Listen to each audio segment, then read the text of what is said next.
السلام علیکم ورحمۃ اللہ وبرکاتہ۔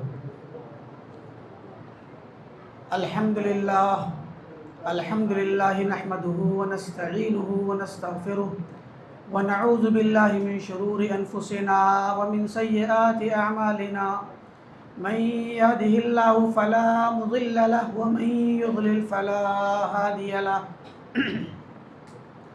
وأشهد أن لا إله إلا الله وحده لا شريك له، وأشهد أن محمدا عبده ورسوله، أما بعد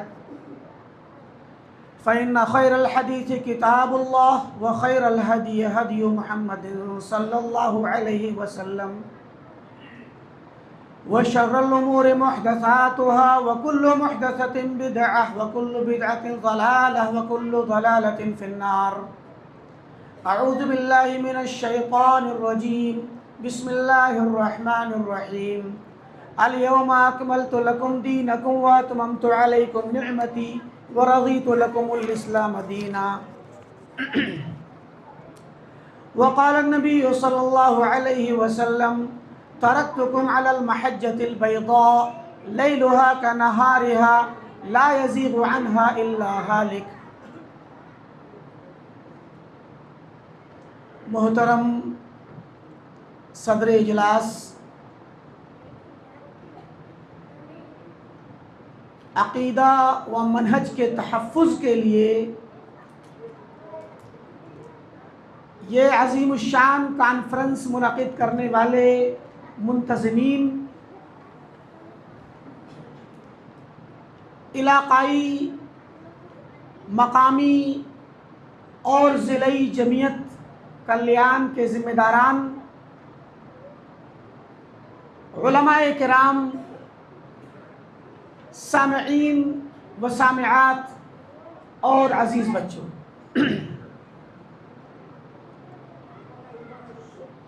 یہ کانفرنس جس کا عنوان تحفظ عقیدہ و منہج ہے، آپ نے اس کے متعلق بڑی ہی قیمتی باتیں سن لی ہیں۔ اس میں مجھے جس موضوع پر بولنا ہے وہ موضوع اپنے آپ میں اتنا بڑا ہے کہ اسی موضوع پر مستقل کانفرنس ہو سکتی ہے، جس کے ذیلی عناوین کئی ایک نکلتے ہیں، اور میرا مضمون ہے عقیدہ و منہج کا بگاڑ، اس کے مظاہر، اسباب اور علاج۔ موضوع بہت بڑا ہے، لیکن کوشش کروں گا کہ مختصر انداز میں آپ حضرات کے سامنے اس موضوع کا خلاصہ پیش کروں۔ اللہ رب العالمین نے ارشاد فرمایا: اليوم اکملت لکم دینکم واتممت علیکم نعمتی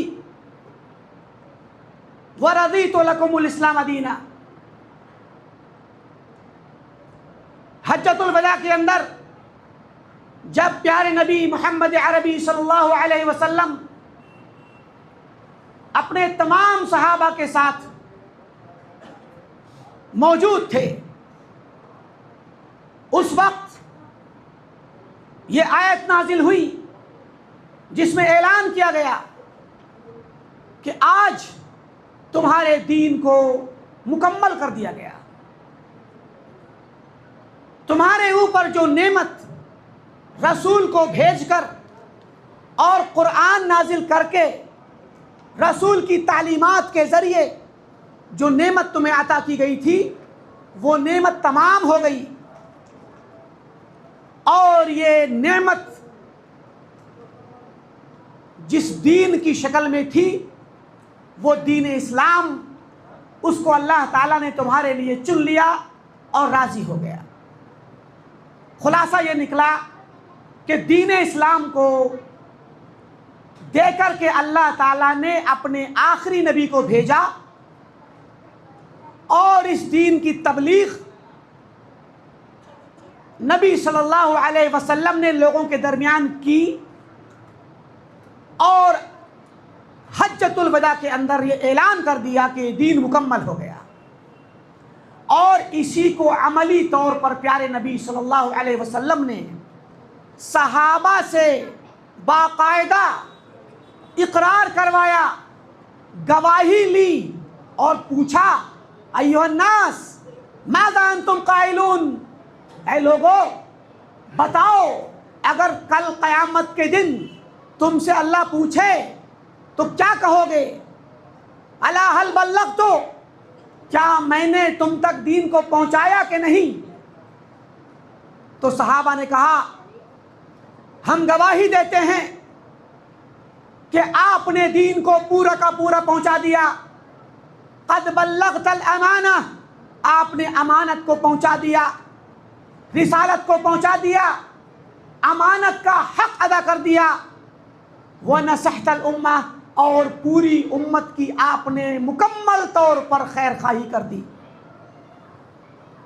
اس پر اللہ کے نبی صلی اللہ علیہ وسلم نے اشارہ کیا، آسمان کی طرف انگلی اٹھائی اور کہا اللہم فاشہد، اے میرے رب جو آسمان کے اوپر ہے، اے میرے رب اس منظر پہ اور آج کے دن کی اس گواہی پر جو میرے متعلق یہ میرے صحابہ دے رہے ہیں، تو اس گواہی پر تو بھی گواہ بن جا، گواہ رہنا کہ میں نے تیرے حکم کے مطابق تیری رسالت کو پہنچا دیا۔ پتہ کیا چلا؟ پتہ چلا کہ دین مکمل ہے اور مکمل طور پہ پہنچا دیا گیا ہے، اور اللہ تعالیٰ نے اس دین کی حفاظت کی ذمہ داری خود لی ہے۔ اِنَّا نَحْنُ نَزَّلْنَا الذِّكْرَ وَإِنَّا لَهُ لَحَافِظُونَ، ہم نے ہی اس ذکر کو اتارا ہے، قرآن کو اتارا ہے، اور ہم ہی اس کی حفاظت کرنے والے ہیں قیامت تک۔ یہ تین باتیں آپ کے سامنے واضح طور پہ آ گئی۔ جو کچھ بھی عقیدہ تھا قرآن میں اور حدیث میں، اللہ نے جو عقیدہ اتارا تھا قرآن و سنت میں، وہ عقیدہ اللہ کے نبی نے صحابہ کو پہنچا دیا۔ صحابہ پہلے مسلمان ہیں اس امت کے جنہوں نے قرآن و سنت کو اخذ کیا، اپنایا، سمجھا اور اس پر عمل کر کے دکھایا۔ اگر ان سے کوئی غلطی ہوئی تو اللہ کے نبی صلی اللہ علیہ وسلم نے اس کی اصلاح کی، اللہ تعالیٰ نے وحی نازل کی اور ان کی غلطیوں کو سدھارا۔ لہذا صحابہ سے اگر کوئی غلطی ہوئی تو اس کی اصلاح کر دی گئی۔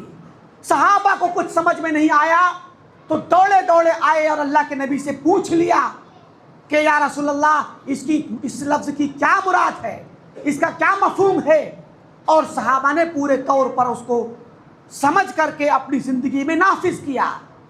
اللہ کے نبی صلی اللہ علیہ وسلم نے صحابہ کو حکم دیا کہ بلغوا عنی ولو آیا، تم میری طرف سے اس دین کو پہنچا دینا، چاہے تمہیں کوئی ایک آیت ہی کیوں نہ پتہ ہو۔ اور بہت ساری احادیث میں آپ نے صحابہ کو ابھارا کہ میرے دین کو الا فلیبلغ الشاہد منکم الغائب، تم میں جو لوگ حاضر ہیں ان لوگوں تک دین کو پہنچائیں، جو یہاں پر نہیں ہیں، جو بعد میں آئیں گے ان تک دین کو پہنچاؤ۔ پتہ چلا کہ دین جیسا اللہ کے یہاں سے اترا تھا ویسا پہنچا دیا گیا صحابہ تک، اور صحابہ نے اس ذمہ داری کو پوری امانت داری کے ساتھ، پوری دیانت داری کے ساتھ، پوری ذمہ داری کے ساتھ نبھایا اور اپنے بعد والے لوگوں تک پہنچایا۔ صرف زبانی نہیں، عمل کر کے، سمجھ کر کے، عمل کر کے، تعلیم دے کر کے۔ یہ ہمارا عقیدہ ہے اور یہ ہمارے عقیدے کی بنیاد ہے۔ پیارے نبی صلی اللہ علیہ وسلم نے فرمایا لا تزال طائفۃ من امتی ظاہرین علی الحق، میری امت کی یہ جو جماعت تیار ہوئی ہے ما انا علیہ واصحابی کی شکل میں، میرے صحابہ، یہ میرے صحابہ کی جماعت اور ان کے طریقے پہ چلنے والے لوگوں کی جماعت لا تزال، ہمیشہ قائم رہے گی، مسلسل برقرار رہے گی، کوئی اس کے اندر انقطاع، ڈسکنیکٹ اس کے اندر کچھ نہیں ہونا، مسلسل رہے گی۔ کہیں زیادہ ہوں گے کہیں کم ہوں گے، کبھی زیادہ کبھی کم، مگر مکمل طور پہ پوری دنیا سے ختم ہو جائیں صحابہ کے سلسلے سے لینے والے لوگ، ایسا کبھی نہیں ہوگا۔ کہیں پر ایک شخص بھی ہوگا مگر ہوگا۔ تو اس طریقے سے آپ نے فرما دیا کہ یہ دین حق جو آج نازل ہوا ہے یہ قیامت تک برقرار رہے گا، اور اس کو لے کر چلنے والی جماعت ہمیشہ اپنی دلیل سے، ہمیشہ اپنی حجت سے، ہمیشہ اپنی برہان سے اور اپنے ایمان و عقیدے کے ذریعے غالب رہے گی حق پر، یہ آپ نے فرما دیا۔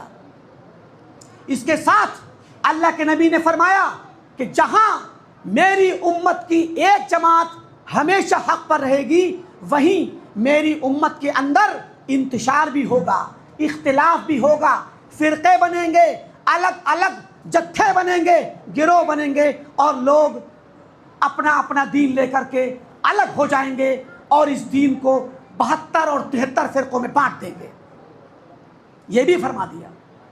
اور اس انتشار کے وقت کون سے لوگ، پہچان کے لیے بتایا کون سے لوگ ہوں گے جو صحیح طریقے پر ہوں گے، فرمایا جس پر میں آج ہوں اور میرے صحابہ ہیں۔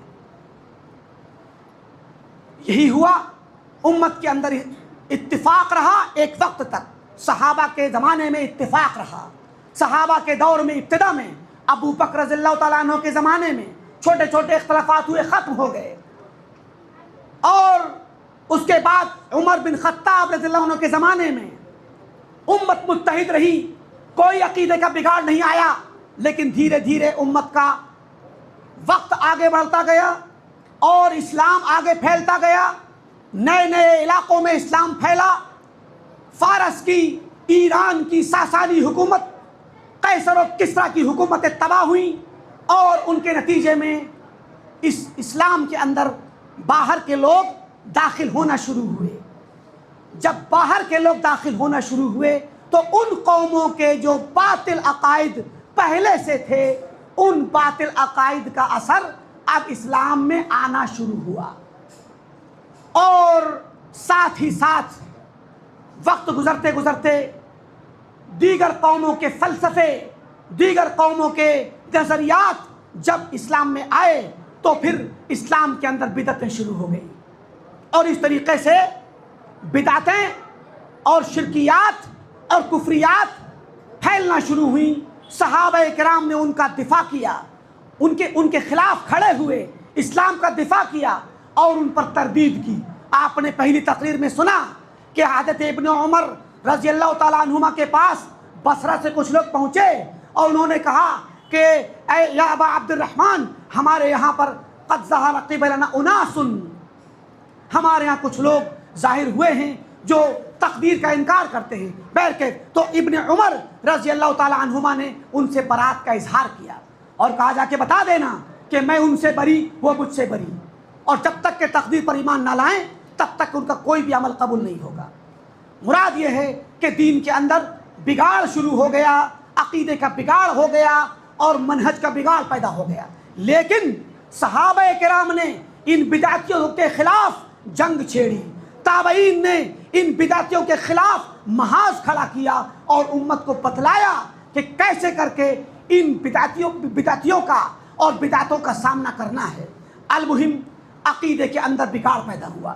اب میں آپ کو یہاں اس مختصر سی تمہیدی گفتگو کے بعد بتلاؤں گا کہ عقیدے کا بگاڑ کیسا کیسا سامنے آیا، اور چونکہ موضوع بہت بڑا ہے، عقیدہ کسے کہتے ہیں؟ عقیدہ کہتے ہیں ایمان کو۔ ایمان کے 6 ارکان ہوتے ہیں: ایمان باللہ، اللہ پر ایمان رکھنا، فرشتوں پر ایمان رکھنا، کتابوں پر ایمان رکھنا، رسولوں اور نبیوں پر ایمان رکھنا، تقدیر پر ایمان رکھنا، اور چھٹی چیز آخرت پر ایمان رکھنا۔ یہ تمام 6 کے 6 ارکان، انہی کا نام عقیدہ ہے۔ یہ عقیدے کے ارکان ہیں۔ ہم جو عقیدہ رکھتے ہیں اللہ کے بارے میں، ہم جو عقیدہ رکھتے ہیں فرشتوں کے بارے میں، ہم جو عقیدہ رکھتے ہیں رسولوں کے، کتابوں کے، آخرت کے، تقدیر کے بارے میں، تو ان تمام ابواب میں، ان تمام موضوعات میں، ہر موضوع میں، ہر شق میں، ہر رکن کے اندر ڈھیر سارا اختلاف ہوا، ڈھیر سارا بگاڑ پیدا ہوا، اگر ان تمام کا احاطہ کیا جائے تو یہ پوری رات اس کے لیے کافی نہ ہوگی۔ آپ دیکھیں، میں مختصر بتلاؤں۔ سب سے پہلے ایمان باللہ، اللہ پر ایمان کیسے رکھنا ہے؟ اللہ تعالیٰ نے، اللہ کے رسول نے بڑا سادہ سا طریقہ بتلایا، بڑا سادہ سا طریقہ۔ آپ نے بھی اللہ تعالیٰ کے وجود کے بارے میں تقریر سنی تفصیل سے، تو یہ تفصیلی تقریر ہمیں بتلاتی ہے کہ اللہ کے وجود کا انکار کوئی نہیں کر سکتا۔ کیوں؟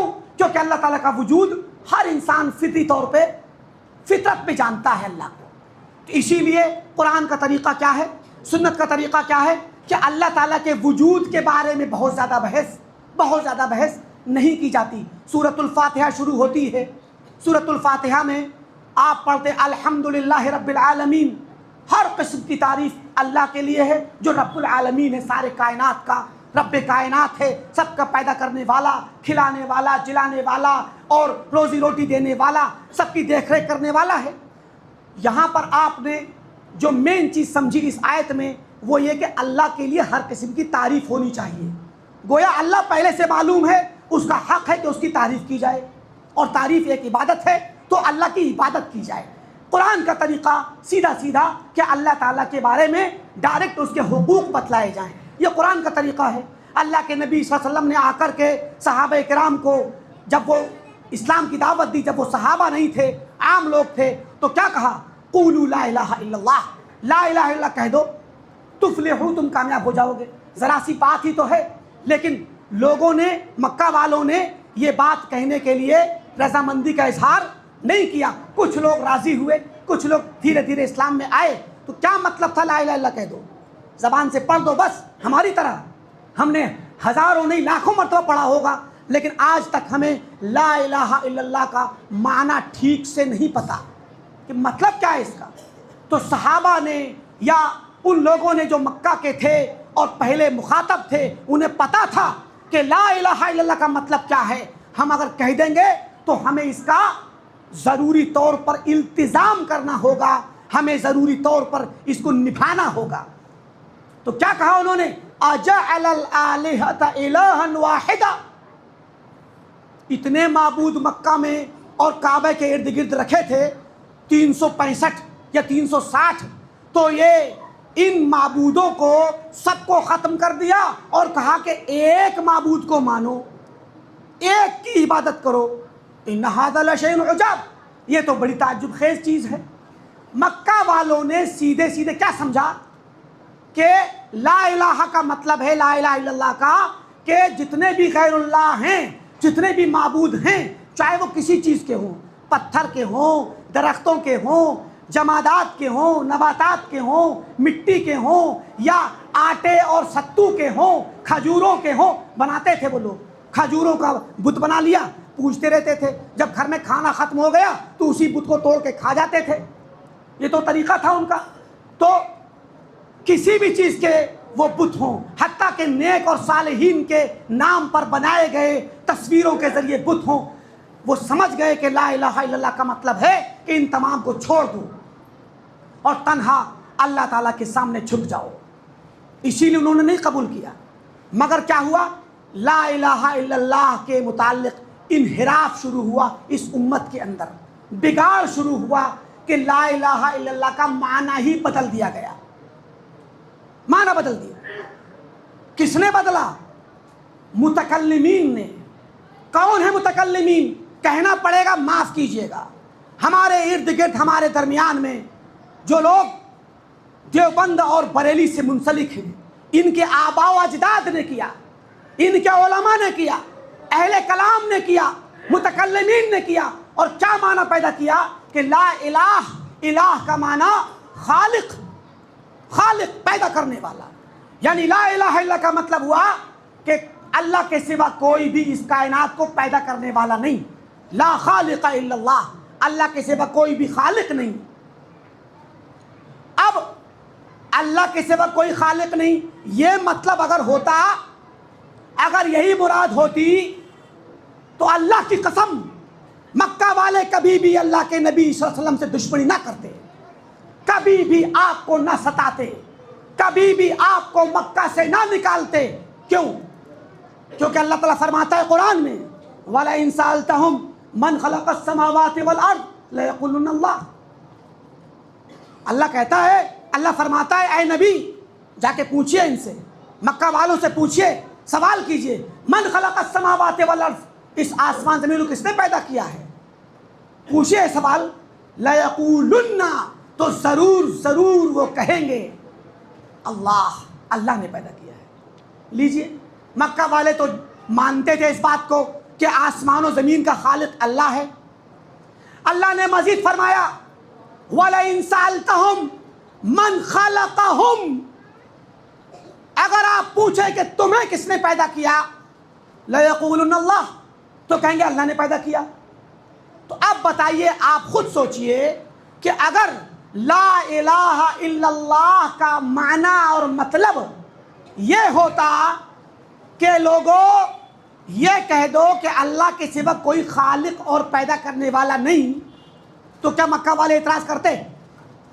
کوئی اعتراض نہیں ہوتا، کوئی لڑائی نہیں ہوتی، کوئی جھگڑا نہیں ہوتا، اور مکہ میں ستایا جانا، اللہ کے نبی صلی اللہ علیہ وسلم کی گردن میں چادر کا پھندا ڈالنا، اللہ کے نبی صلی اللہ علیہ وسلم کے پیٹھ پر حالت سجدہ میں اونٹ کی اوجڑی ڈالنا، اللہ کے نبی صلی اللہ علیہ وسلم کے اوپر کوڑا ڈالنا، آپ کے راستے میں کانٹے بچھانا، آپ کا چچا ابو لہب ملعون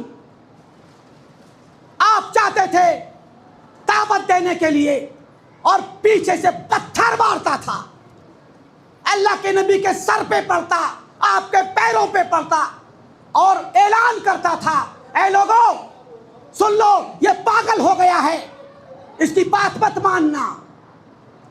آپ کا سگا چچا کیوں اتنا بڑا دشمن ہو گیا جبکہ وہ مانتا تھا کہ اللہ تعالیٰ خالق ہے؟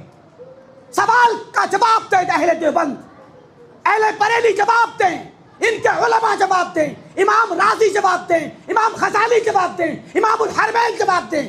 بتائیں کہ اگر لا الہ کا مطلب لا خالق تھا تو پھر ابو لہب نے پتھر کیوں مارا؟ اللہ کے نبی کو مکہ سے نکلنے پر مجبور کیوں کیا؟ جس نبی کا دل اپنے وطن میں تھا، اس زمین سے محبت تھی، نکلتے نکلتے آنکھوں سے بلکتی ہوئی سسکتی ہوئی نگاہوں سے مکہ کو دیکھتے ہیں اور کہتے ہیں کہ اے مکہ میرا دل تیرے ساتھ ہے، اللہ کی قسم تیرے مکینوں نے، تیرے رہنے والوں نے اگر مجھے نہ نکالا ہوتا تو میں تجھے کبھی نہ چھوڑتا. مکہ کو چھوڑ کے چلے جاتے ہیں، صحابہ کرام مدینہ آتے ہیں، بلال روتے ہیں، ابو بکر روتے ہیں، مدینہ میں مکہ کو یاد کرتے ہیں اور کاش کہتے ہیں کاش ہمیں مکہ جانے مل جاتا. کیوں ہجرت کر کے بھاگے؟ کیوں بلال کو پیٹا گیا؟ کیوں صحابہ کرام کو چٹائی میں لپیٹ کے دھواں دیا گیا؟ اس لیے کہ ان کی زبان سے آیا تھا کہ اللہ تعالیٰ خالق تنہا وہی ہے. ایسا نہیں ہے. تو یہ انحراف سب سے پہلا، سب سے بڑا انحراف اللہ تعالیٰ کے ایمان کے بارے میں یہ پیدا ہوا کہ لا الہ الا اللہ کا معنی بدل دیا ان لوگوں نے. اور آپ دیکھ لیجئے، ایک بات اور بتا دوں آپ کو، آج جو آپ مزاروں کو دیکھ رہے ہیں، مزاروں کا یہ میلہ جو دیکھ رہے ہیں، ہم کہتے ہیں کہ شرک ہے. اہل دیوبند بھی کبھی کبھی کہہ دیتے ہیں شرک ہے، مگر اہل دیوبند کا بھی اگر ان کی کتابوں کو کھنگالا جائے، شرع عقائد نسبی کو اٹھایا جائے، کبھی بھی یہ ثابت نہیں کر سکتے، چیلنج ہے میرا، کبھی ثابت نہیں کر سکتے کہ قبروں پہ ہونے والا کام شرک ہے. یہی وجہ ہے کہ بریلوی علماء، رضا خانی علماء ان سے بات کرنے کے لیے کھڑے ہیں. پڑوسی ملک کے اندر باقاعدہ دعوت دی گئی. الیاس گھمن کو وہاں کے ایک بریلوی عالم نے دعوت دی، آؤ بیٹھ کے فیصلہ کر لیں کہ ہم جو قبروں پہ کرتے ہیں یہ کفر ہے، یہ شرک ہے. اللہ کی قسم اگر شرک ثابت ہوا تو آج ہی میں توبہ کروں گا اور آپ کے ہاتھوں اسلام کا کلمہ پڑھوں گا. مگر الیاس گھمن نے پیترا کھیل دیا. وہ جانتا ہے، اسے پتا ہے کہ ان کی کتابوں کے اندر کہیں بھی نہیں لکھا کہ قبروں پہ جانا، ان لوگوں سے مانگنا، ان کی عبادتیں کرنا شرک ہے۔ کیوں؟ دونوں کا عقیدہ ایک ہی کتاب سے نکلتا ہے، دونوں ایک ہی کتاب پڑھتے ہیں، دونوں ماتریدی ہیں، دونوں اشعری ہیں، دونوں کا اسکول آف تھاٹ ایک سا ہے، دونوں کا مکتب فکر ایک سا ہے، دونوں کے ہاں تعریف کیا ہے؟ توحید کی۔ یہ تو لا الہ الا اللہ کا معنی تھا، توحید کی تعریف کیا ہے؟ ہمارے یہاں توحید کیا ہے؟ توحید کی 3 قسمیں ابھی آپ نے سنی۔ توحید ربوبیت کہ تنہا رب العالمین کو رب ماننا، کہ پوری کائنات کا پیدا کرنے والا وہی ہے، پوری کائنات کا مالک وہی ہے، پوری کائنات کو چلانے والا مدبر اور منتظم وہی ہے، یہ ہے توحید ربوبیت۔ توحید الوہیت کہ پوری کائنات میں تنہا اللہ رب العالمین عبادت کا حقدار ہے، اس کے سوا کوئی بھی عبادت کا حقدار نہیں۔ اور توحید اسماء و صفات کہ اللہ تعالیٰ کے بہت سارے نام ہیں جو اس نے قرآن میں ذکر کیے، بہت ساری صفات اور خوبیاں ہیں، اس کی خصائص ہیں جو قرآن و سنت میں آئی ہیں، ہمیں ویسے ہی ماننا ہے۔ ان سے جا کے پوچھئے آپ توحید کسے کہتے ہیں تو کیا کہیں گے؟ توحید کہتے ہیں ان اللہ واحد فی ذاتہ لا قسیم لہ، اللہ تعالیٰ اپنی ذات میں تنہا ہے، اس کی ذات کا کوئی بھی دوسرا پارٹ نہیں۔ قسیم کہتے ہیں منقسم ہونے والا پارٹ، وہ تنہا اکیلا ہے۔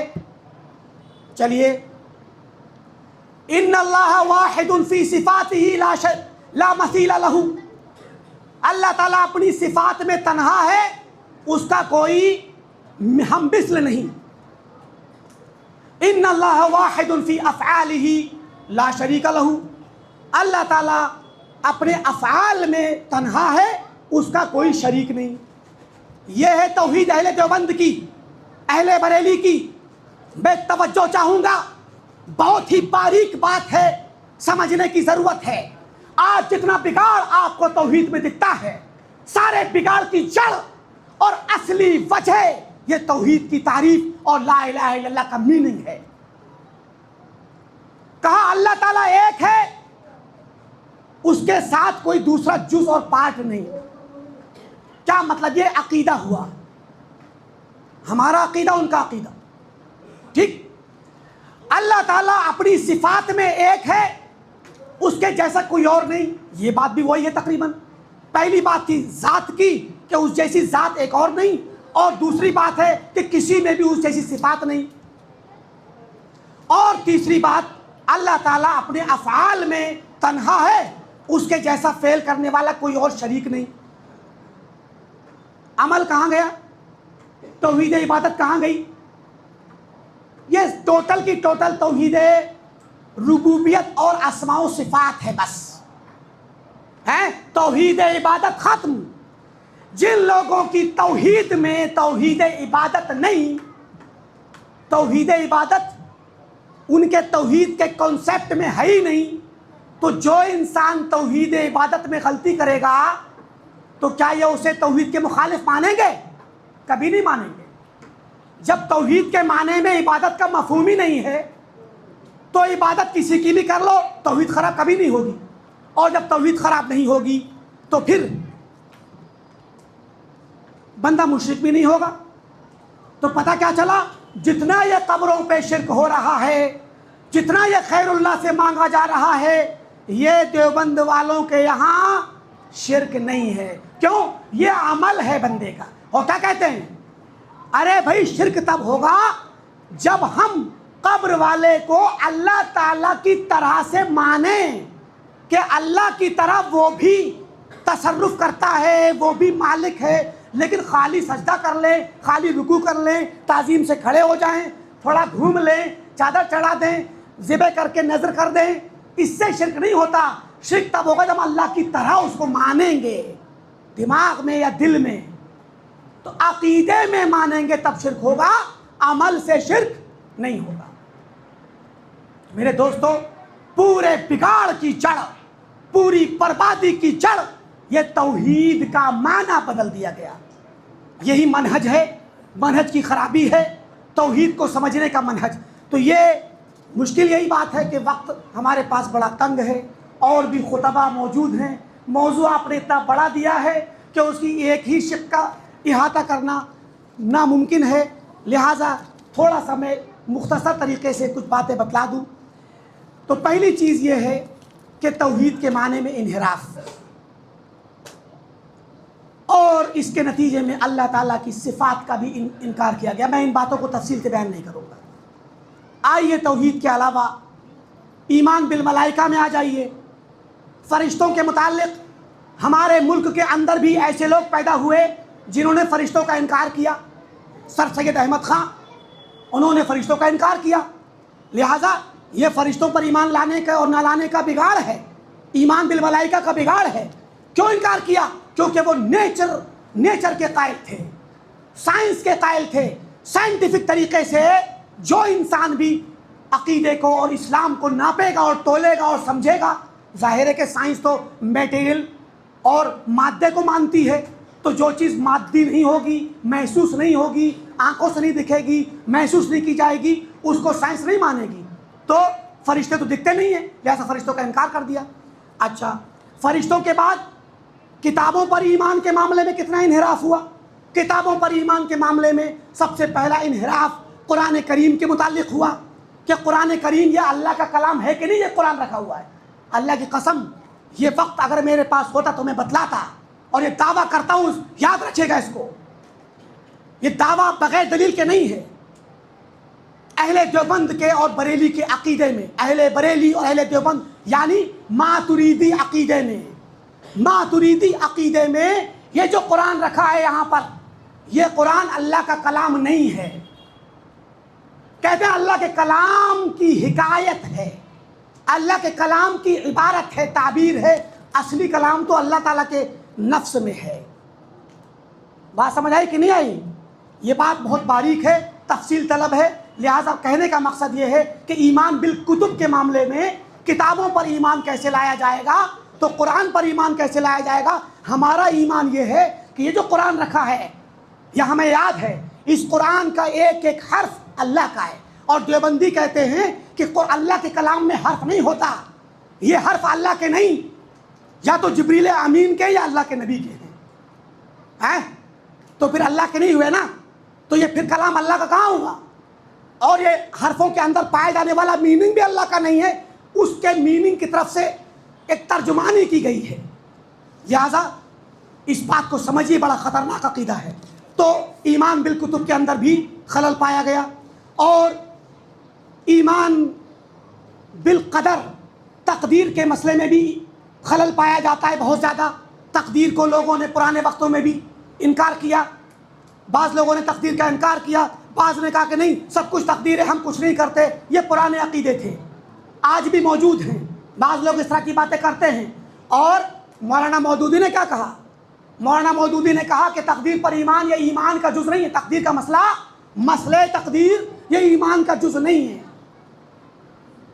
آپ ان کی کتاب ہے مسئلہ جبر و قدر، اس کو پڑھ لیجئے، اس کے مقدمے میں یہ بات لکھی ہے، ٹھیک۔ اور ہمارے یہاں بہت سارے لوگ ہیں، ہمارے نوجوان لوگ، اور خاص کر وہ لوگ جو اپ ٹو ڈیٹ ہیں، یونیورسٹی سے پڑھنے والے۔ علی گڑھ یونیورسٹی کے اندر ایک صاحب تھے پروفیسر اسلامک اسٹڈیز میں، کہتے تھے میں ایمان کے 5 ارکان مانتا ہوں، تقدیر کو نہیں مانتا۔ چلیے نہیں مانتے آپ، مگر آپ خود میں اپنے آپ کے مخالف ہیں۔ کیوں؟ کیونکہ آپ اللہ پر ایمان رکھتے ہیں نا؟ ہاں رکھتے ہیں۔ تقدیر پر ایمان اللہ کے ایمان کا حصہ ہے۔ تقدیر پر ایمان 4 چیزوں کا نام ہے۔ اللہ تعالیٰ ہر چیز کو جانتا ہے، یہ اللہ کا علم ہے، یہ اللہ کی صفت ہے، تو اللہ پر ایمان ہے، تو اللہ کے اسماء و صفات پر ایمان۔ اللہ تعالیٰ علیم ہے، علم والا ہے، تو اللہ پر ایمان رکھا، تو علم پہ ایمان رکھا۔ اللہ نے ہر چیز کو جانا اور ہر چیز کو لکھا۔ لکھنا یہ اللہ کا فعل ہے، اس کی صفت ہے، لکھنا صفت ہے اور فعل ہے، اور یہ اللہ تعالیٰ پر ایمان رکھنے کا حصہ ہے۔ اس کے بعد دنیا میں جو کچھ بھی ہوتا ہے تقدیر کے مطابق اور اللہ کے چاہنے پر، اللہ ارادہ کرتا ہے، جب چاہتا ہے تب ہوتا ہے، تو اللہ کی مشیت، اللہ کا ارادہ یہ اللہ کی صفت ہے۔ اہل دیوبند بھی اللہ کی صفات کو، 8 صفات کو مانتے ہیں، ان میں سے ارادے کو مانتے ہیں، اللہ تعالیٰ کے ارادے کو مانتے ہیں۔ اللہ تعالیٰ کے علم کو مانتے ہیں، اور چوتھی چیز جو کچھ بھی دنیا میں ہوتا ہے وہ اللہ کے علم کے مطابق، لکھنے کے مطابق، چاہنے کے مطابق اور اللہ کے پیدا کرنے سے ہوتا ہے۔ اللہ خالق ہے تو اس کو بھی مانتے ہیں اہل دیوبند۔ تو جب آپ اللہ پر ایمان رکھتے ہو تو اللہ کے اسماء پر، صفات پر ایمان رکھو گے، اللہ کو جاننے والا تسلیم کرو گے، اللہ تعالیٰ کے افعال اور کتابت اور کاموں پر ایمان رکھو گے تو کتابت اور لکھنا اللہ کے کاموں میں سے ہے، اور اللہ تعالیٰ کی مشیت و ارادے پر ایمان رکھو گے، اور اللہ تعالیٰ کی تخلیق پر اور خالق ہونے پر۔ تو اللہ پر ایمان رکھتے ہیں آپ مگر تقدیر پر ایمان نہیں رکھتے، تو یہ اس کا مطلب یا تو اللہ پر ایمان ہی نہیں ہے آپ کا، اور ہے تو پھر آپ کو خود نہیں پتا کہ میں خود کا مخالف ہوں۔ لہٰذا تقدیر کے مسئلے میں بھی لوگوں کے ہاں انحراف پایا جاتا ہے۔ اسی طریقے سے آخرت کے متعلق بہت سارے انحرافات ہیں۔